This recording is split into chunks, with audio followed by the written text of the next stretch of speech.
Hello and welcome to the Dragons Are Real podcast. Well, if you're a long-time listener of this channel, you will know that I like me some zines. So today I'm going to look at Old School and Cool zines, which are two zines put out by Night Owl Publishing, who are located in Portland, Oregon. And you can now pick up both of their zines, post their Kickstarter if you didn't back them, from their website. And the prices are $7 for a PDF, $13 for a print softcover version, or $16 for both, and that's for each zine. The authors of the zines are Ahimsa Karp and Wind Lothamer. So we'll start off with Volume 1, which was kickstarted in 2020. This has very much got a fantasy vibe to it, and we start off with 10 bizarre new classes. There's an Olga, a scholar that can read the natural world by studying birds, a berserker, a cowardly brawler with a thirst for mead, Mon Frere, a reluctant adventurer who should remain in the monastery, Halithura, creatures of pure light who coalesce into mortal beings, a language expert, an intellectual who catalogues all the languages of the ancient world, a lizard king, no, not Jim Morrison, but a reptilian warrior from beyond the stars, Lycan's Bane, a werewolf hunters with a dire curse of their own, Puppeteer, a master of manipulation, a Scop, a wandering musician and poet warrior, and finally a Space Dwarf, a laser gun-wielding dwarf from space. It also features 34 new OSR feats for inclusion in your games. There's general feats, clerical, fighter, dwarven, elven, halfling feats, magic user feats, and thief ones.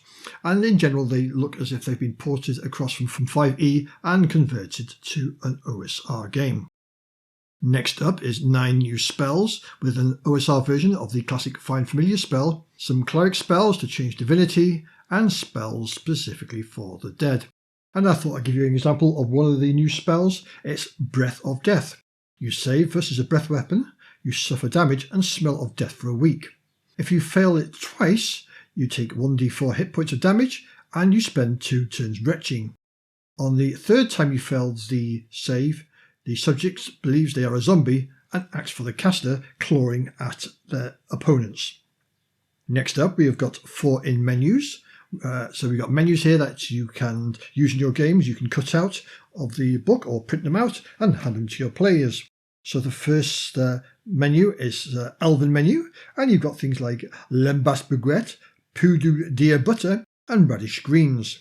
Or you have a half-orc menu, which has got dungeon meat sausages, fermented cabbage, and black pudding. If you want to go for something a little bit of smaller portions, you can go for a no menu, which features cave moss and a roper root souffle, topped with shaved truffles and salamander eggs. Or if you want something a bit hearty, there's a dwarven menu, which has got grilled eagle's heart on a bed of pickled beets and yak cheese. Next up, we've got 10 alternatives to inns. So if you're looking for a location for something a bit different to meeting in an inn, then this has got you sorted. And you roll a d6 for each of the locations, and it will give you some information about it, a name and that sort of thing. So there's a steam room, adventurers hall, tea house, scroll cafe, 24-hour library, love lodges, caves, tree houses, a halfling hotel, and a dead creature that's been hollowed out. Then we've got 10 adventurer packs, one for each of the earlier classes I mentioned before, and it shows what's in each of the adventurer packs. Then we have an NPC generator, which according to the author has got 800,000 permutations. That's right, you're not going to get the same one here twice. So basically you've got 8 wars to choose from of the city, and you can roll for the wars by using a d8. Then you roll 5d10 on the appropriate table, and for each of these d10 you cross-reference it, and it will give you the name of the NPC, a notable stat modifier, a class or occupation for them, a look, and something notable about them.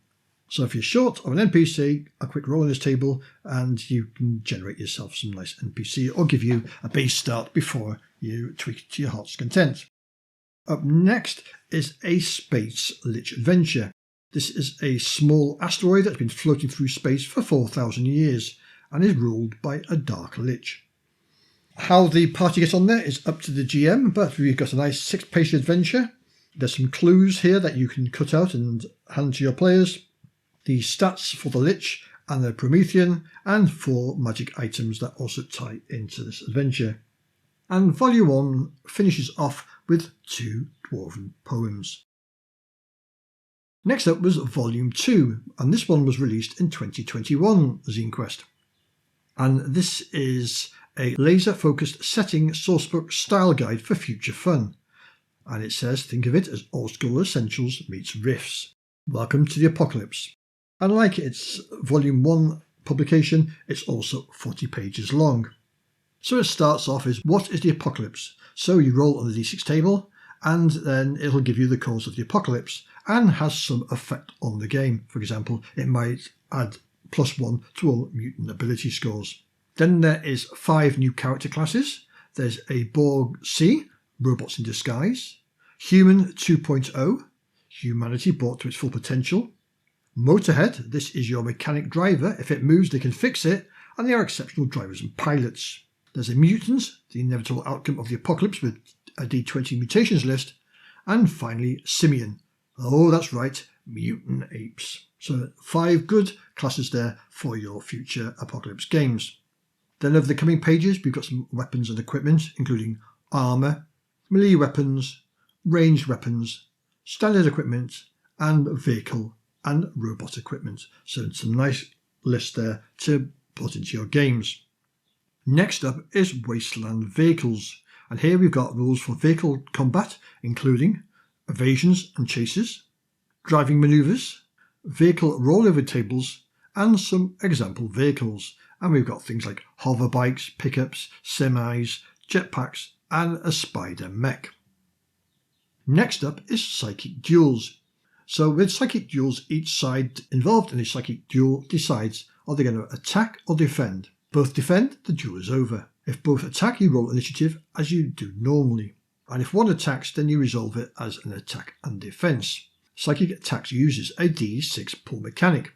The attacker can spend 1 hit point off their health for each die they want to add to the roll, and the defender starts with 1 die. If they are actively defending by doing something specific, they add another 2 dice, and then they add 1 die per hit point, just like the attacker does, to get more into your pool. You roll your dice, and the attacker succeeds on a 5 or a 6, and the defender succeeds on a 4, 5 or 6 because defending is slightly easier than attacking. If the attacker wins, they incapacitate the defender for 1d4 rounds. And that is your Psychic Duels. Next up, we've got some Wasteland Warrior NPCs, and similar to its fantasy version, we roll 5d10 for the NPCs at 4 different locations. The locations are the New Old West, Old is New Again, Land of the Long White Mushroom Cloud, and the Canyon Crew. So you pick your location, roll your 5d10s on that appropriate table, and depending on the results, you get a name for the Wasteland Warrior, a stats boost or bane, their occupation or class, their look, and something noteworthy about them. Then we have State of Adventure. This is a 10-page adventure which the players take part in a mad dash against time to retrieve an item of incredible power. It is one long chase scenario, and you start out with a turbocharged 77 Pontiac Trans Am car and a list of raiders trying to stop you.